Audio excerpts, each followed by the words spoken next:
Good evening and welcome to Primetime News on TV1 for the Newsfirst team. I am Mazra Hassan. Let's start off with a look at your headlines for tonight.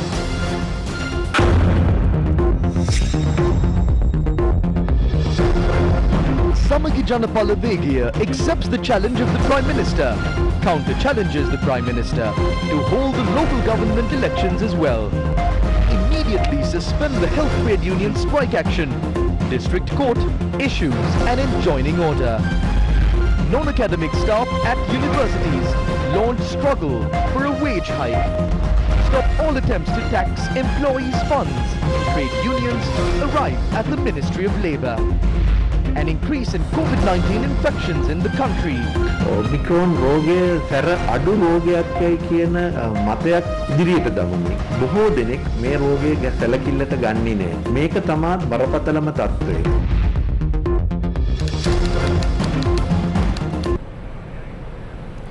Prime Minister Mahinda Rajapaksa paid homage to the Jayashree Mahabodhi in Anuradhapura this morning. The Prime Minister called upon Atamasthanaadhipati, Venerable Dr. Pallegama Srinivasa Thera, and engaged in a cordial discussion with him. Afterwards, Prime Minister Mahinda Rajapaksa paid homage to the Jayashree Mahabodhi. The Prime Minister then met with the Chaitya Ramadhikari of the Ruanvelli Mahasaya, Venerable Pallegama Hemarathana Thera. The Samagi Janapala today accepted the challenge made by Prime Minister Mahinda Rajapaksa yesterday. The Prime Minister challenged his opponents to face an election during his address at the Sri Lanka Podujana Peramuna rally that was held at the Salgadu grounds in Anuradhapura.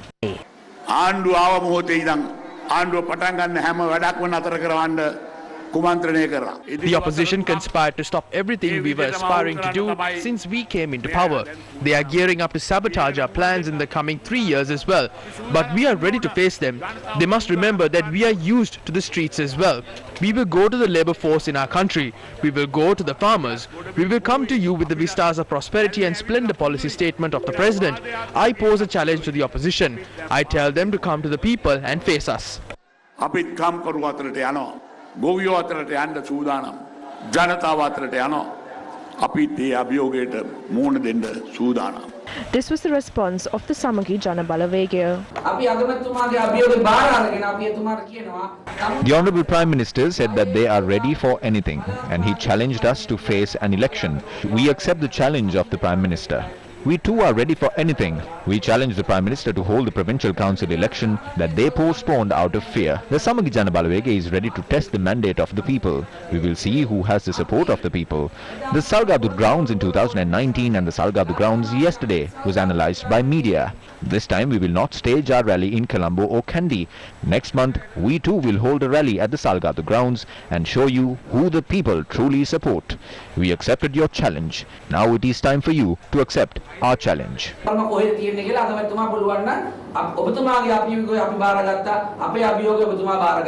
Minister Nama Rajapaksa responded after he inspected a technical village in Ratkalla, Kurunegala. Mahinda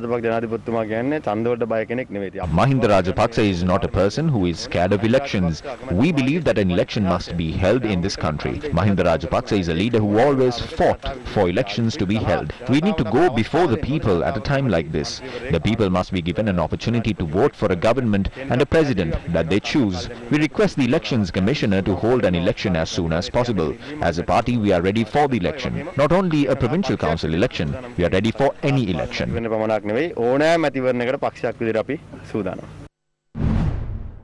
matter was discussed in Parliament today as well. The time to hold the provincial council election is over now. That has been extended for a period of 1 year now. Then you say they will not hold the elections because of COVID-19. The government started a series of rallies from Anuradhapura yesterday. Won't COVID-19 affect the government rallies? The Rajapaksas have never delayed an election. Therefore, I think they should hold this election without delaying it any further.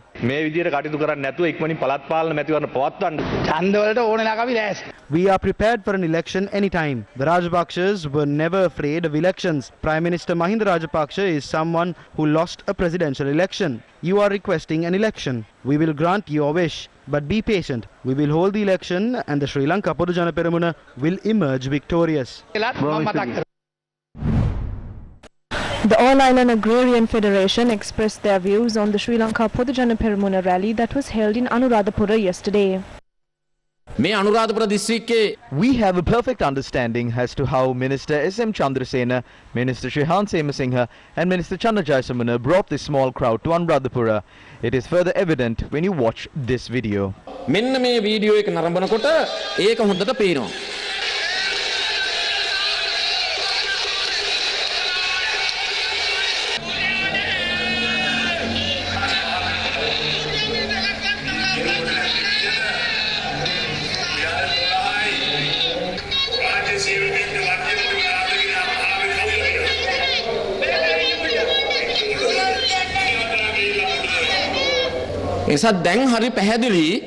It is extremely clear now that the people were given promises so that they would attend this rally. The farmers who attended this rally were in anticipation that the president would tell them that they will receive fertilizer. That is what all the farmers who attend this rally requested for from the president. Even though the president spoke with such aggression, the aggression in the hearts of the farmers is higher than that. The president said he will strengthen the economy of the farmers even without fertilizer. I request the president to come to the farmlands and tell the farmers as to how you are going to strengthen the economy of the farmers without fertilizer.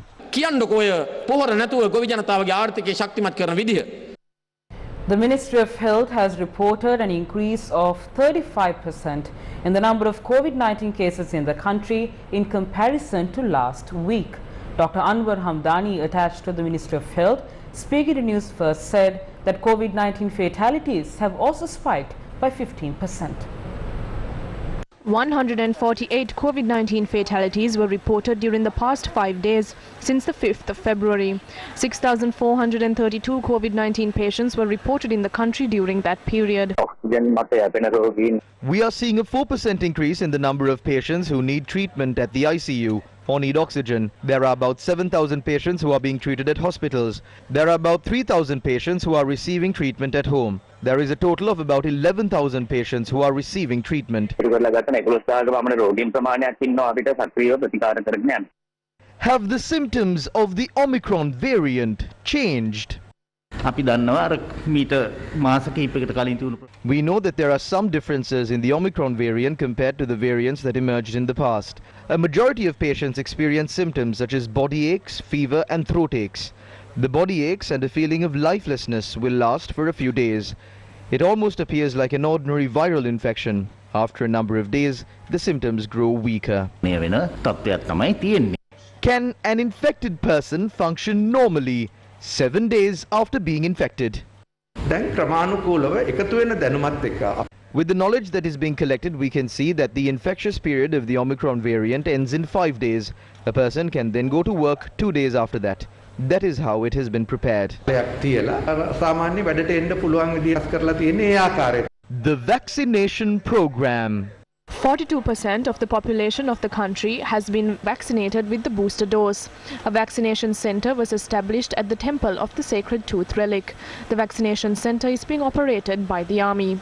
People can get their vaccines by producing their vaccination cards or their identity cards. The vaccination center will be in operation until the 14th of this month. A few asymptomatic patients among us may be spreading this virus. Some people are propounding an argument saying that the Omicron variant is not that strong and they are ignoring the situation. This is the most serious issue. Colombo District Judge Aruna Aludge issued an enjoining order to the Government Nurses Association and its chairman Saman Ratnapriya to suspend its trade union action with immediate effect. The district judge made this order taking into consideration the facts filed in court by the Attorney General's Department regarding the relevant trade union action. Appearing for the Attorney General, Additional Solicitor General, President's Counsel Vikum Diabru elaborated in court that health services have been greatly disrupted owing to the ongoing strike organized by members of the Government Nurses Union. The District Court judge issued the enjoining order thereafter. However, the strike launched by 18 health trade unions continued for the fourth day today. Multiple protests opposite hospitals situated island-wide were organized today in line with the strike. The trade unions involved in the strike have put forth 7 demands, including the demand to resolve salary anomalies by accepting the framework on payment policies compiled by the University Grants Commission.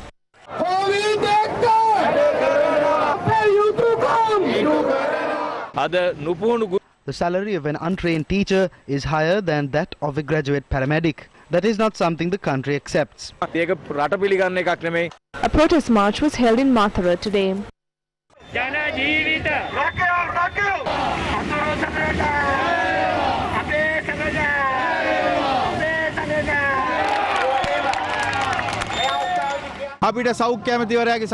Following the meeting with the health minister, we wanted to add an 8th demand to protect the health minister's position. He said if he is pressured further, he will resign and that he has already tendered his resignation without a date.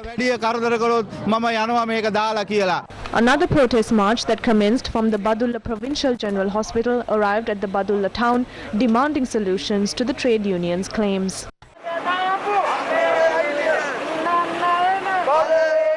More protests were held in Mahianganaya and Ampara as well.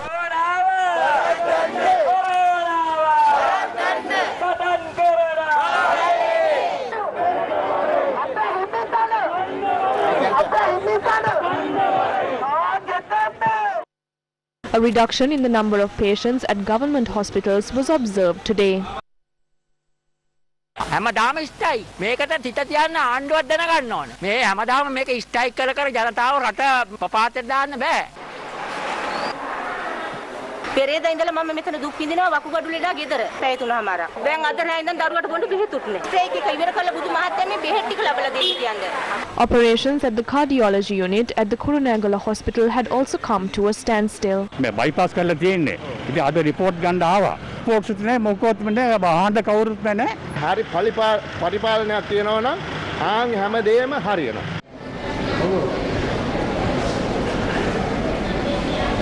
කිසි කෙනෙකුට කිසිම පහසුවක් නැහැ මහත්තයෝ. ඉතින් මේ අහිංසක දෙඩු නිකම්ම මැරෙනවා.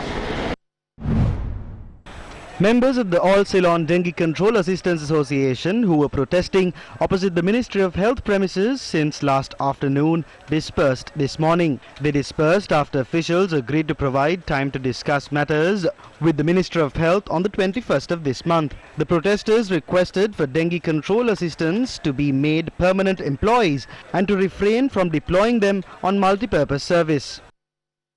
University non-academic staff launched a single-day token strike demanding for their salary anomalies to be addressed. Parallel to the token strike, protests were staged at several universities. They demanded for the 107% salary increment that was given to all state employees in 2016.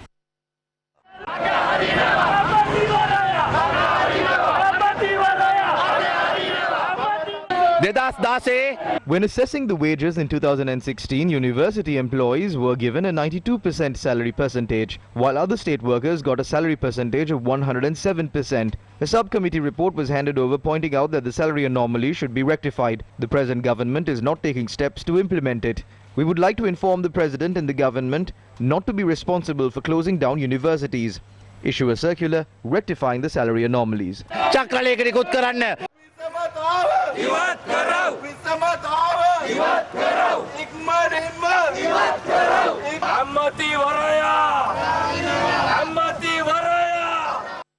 The Student Association of the Peradeniya University also supported the protest.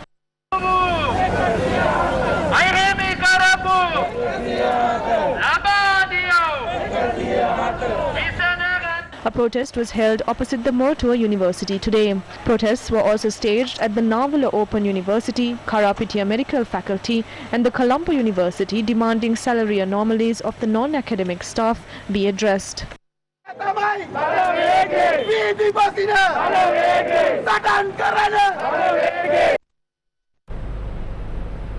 We will be back after this short commercial break. Stay with News First.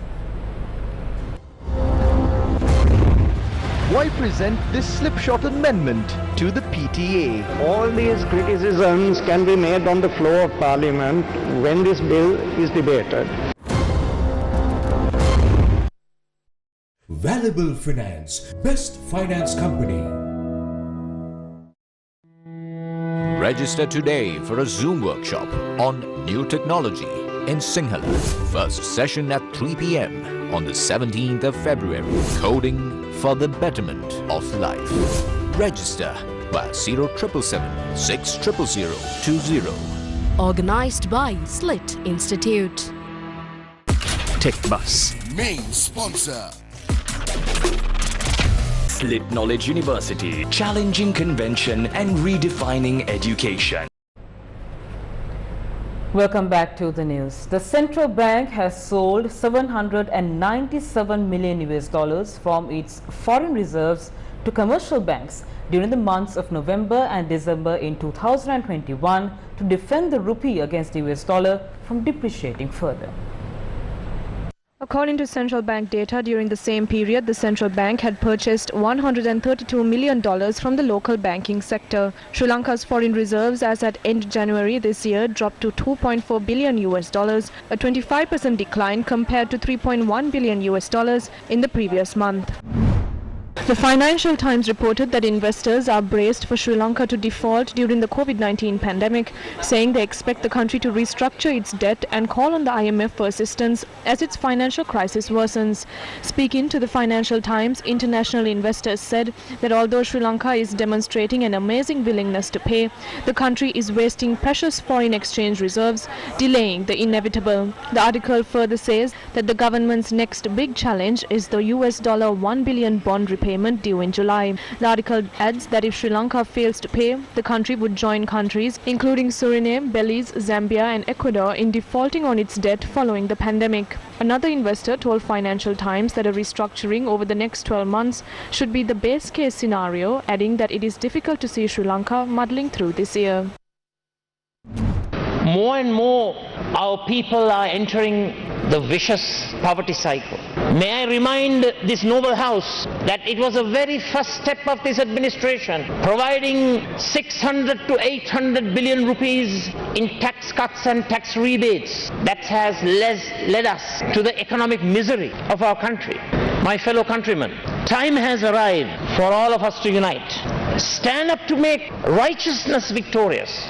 We have to defy and beat up dynastic politics.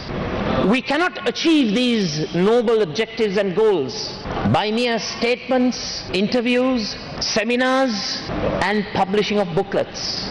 We have to walk the talk. We have to put a stop to this deteriorating situation. We only have reserves amounting to the value of 3 weeks of imports. Isn't the government aware of it? Why is the government oblivious to this reality? That's because the government perceives, due to the majoritarianism that persists in the government circles, they feel extremely comfortable in their cushy and plush lives at the expense of taxpayers' funds. No one has a proper prescription to the foreign reserve issue.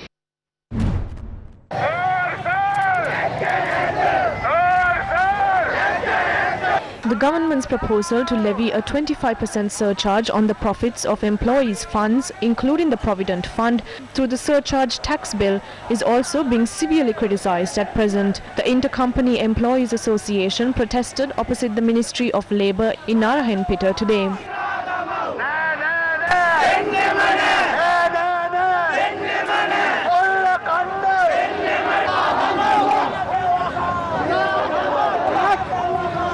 A debate ensued at the location when Labour Minister Nimal Siripala de Silva arrived at the location while the protest was ongoing. This bill is attempting to tax both the EPF and the ETF. We urge you to intervene at the cabinet meeting to stop that. If not, we will continue our protests.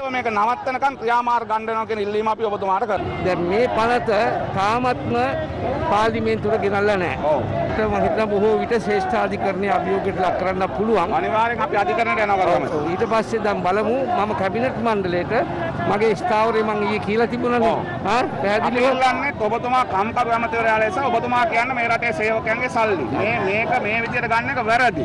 The minister then spoke to the media. I cannot issue a ruling on this. The Minister of Finance has presented the bill. I will therefore ask you to take this into consideration.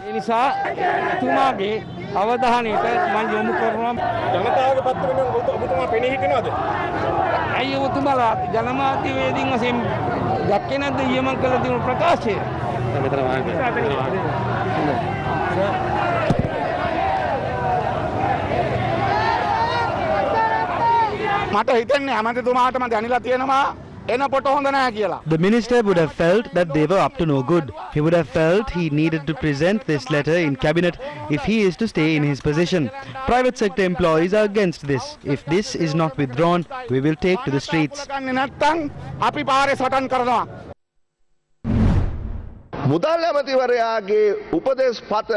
Our allegation is that the Provident Fund was interpreted in this manner based on the advice of the Finance Minister. This is a political decision. All of us know the reason for this.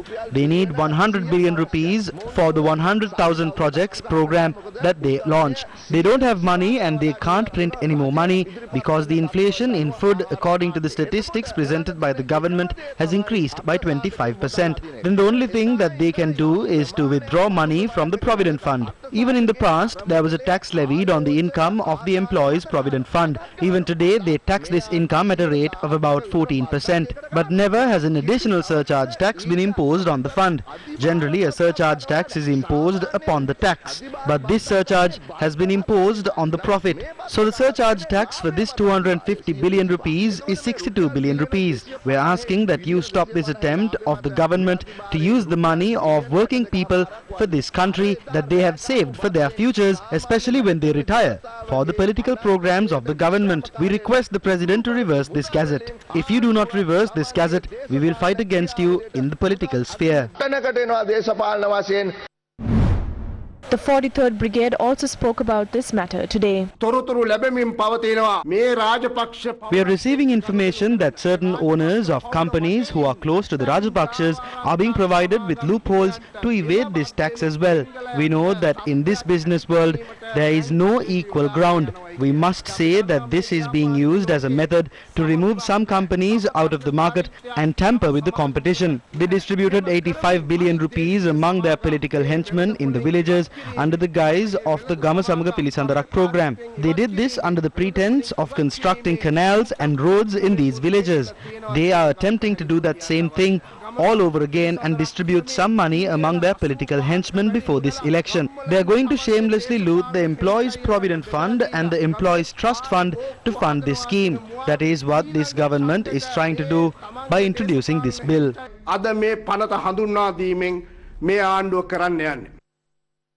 Although 8 boats seized by the Sri Lankan authorities from encroaching Indian fishermen were due to be sold today, the authorities did not go ahead with the auction of these vessels. Our correspondent said that about 30 prospective buyers had attended the auction that was due to be held at the Thalemana Pier Terminal. Officials of the Fisheries Department who were present there had left the premises without responding to the prospective buyers. When inquired on the matter, the Assistant Director of the Fisheries Department for Mannar, Sarath Chandranayaka, said that these boats were seized in the year 2015 and that they were in a dilapidated state. However, an announcement was made previously that the boats will be auctioned today. We in fact wanted an adjournment debate. My colleague Mr. Selvaraja Gajendran asked for an adjournment debate yesterday. The chief opposition whip was good enough to in fact allocate that time yesterday for the debate to take place. But because of the way in which the adjournment debate subject, the motion was eventually finalized, the Indian High Commission felt that we were in some way trying to accuse them as well, and they asked us to withdraw the statement. They realized that the situation has reached a climax, it's reached a crisis situation, and that they have decided on their own accord to take steps to prevent Indian fishermen from encroaching. The fourth Quad Foreign Ministers meeting will be held in Melbourne, Australia tomorrow. Foreign Ministers of India, Australia, Japan and the United States will attend the meeting tomorrow. The four countries formed a group called Quad that aims to counter China's power in the Indo-Pacific region, which includes Sri Lanka. Indian media reported that New Delhi will support US President Joe Biden to step up the four-nation cooperation to contain China. Foreign Minister G.L. Pires, speaking at a rally yesterday, said that India will stand up for Sri Lanka even during the meetings of the Quad. Meanwhile, Foreign Minister Professor G.L. Pires presented the bill to amend the Prevention of Terrorism Act number 48 of 1979 to Parliament today. Minister of Justice has stated that the PTA would be totally repealed and another counter-terrorism act will be introduced. So that's why I want to ask the Honourable Minister of Foreign Affairs, why then is he presenting this slipshod amendment to Parliament? All these criticisms can be made on the floor of Parliament when this bill is debated. That's right. It is presented in keeping with the standing orders of this House. There is absolutely nothing new in the amendment that has been proposed. Access to an attorney at law, it's already there. Making 18 months, 12 months preventive detention makes no difference on the ground whatever. The law must be repealed in toto. This is not even an eyewash. There are only a handful in the government benches and they too are having their private conference there. No one seems to be concerned about these important matters that are being discussed in this House, and now they are all getting up and leaving as well. There will be no winners in a war. A warning from the Russian president. The mayor of Hambantota, Iraj Fernando, who was directly involved in calling for the resignation of the chairman of the Hambantota Salt Company, has resigned. He informed the House that he will step down from office today. The mayor of Hambantota announced his resignation after the end of the monthly general meeting of the Hambantota Municipal Council. I have sent a letter informing the official that I will be resigning from the office of Mayor of Hambantota from the 10th of February 2022 for personal reasons. We were unsuccessful in fulfilling the aspirations of the people of this town.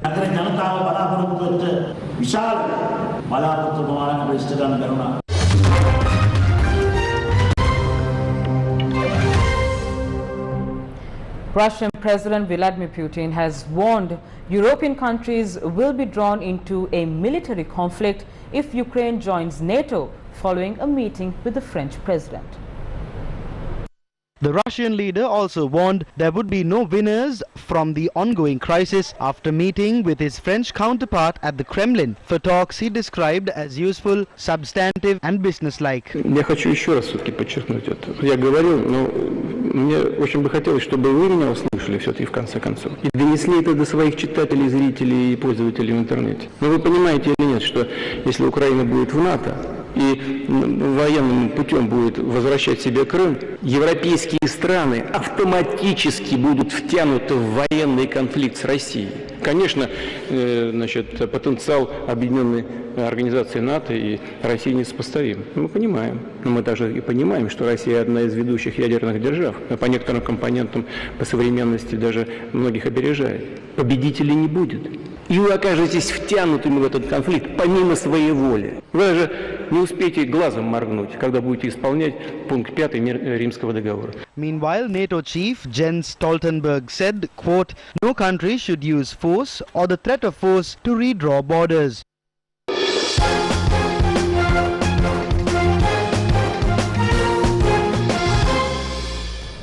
American Nathan Cheng won his long-awaited Olympic skating gold ahead of defending champion Heng Yu in the figure skating event at the Winter Olympics in Beijing. Pushpika de Silva is famous among beauty queens as the queen who had her crown removed. Let's now take a look at the latest news coming out of this controversy in the Battle of the Beauties.